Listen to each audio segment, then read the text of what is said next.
ஒரு சின்ன எலும்பு துண்டை கடிக்கிறதுக்கு நம்ம படாத பாடுபட வேண்டியது இருக்கும். அதையும் மீறி அந்த எலும்பு துண்டை நம்ம கடிச்சோம் அப்படின்னா உடையிறது எலும்பா இருக்காது, நம்ம பல்லா இருக்கும்.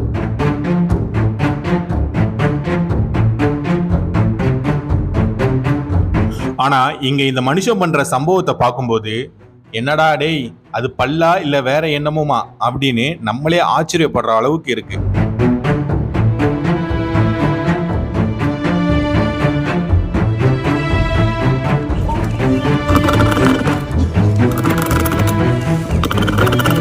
இப்போ நம்ம பார்த்துக்கிட்டு இருக்கிற இந்த மனிதர் சிட்டி சைட்லயோ கிராமப்புறத்திலேயோ வாழல, பல தலைமுறைகளாக காட்டிலேயே வாழ்ந்து வருகிறார்கள்.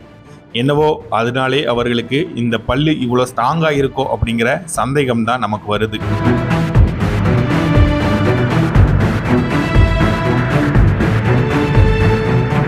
ஒரு எலும்பு துண்டை கடிக்க முடியாத நமக்கும் இந்த மனிதர்களுக்கும் என்ன வித்தியாசம் அப்படிங்கிறத கமெண்ட்ல சொல்லுங்க.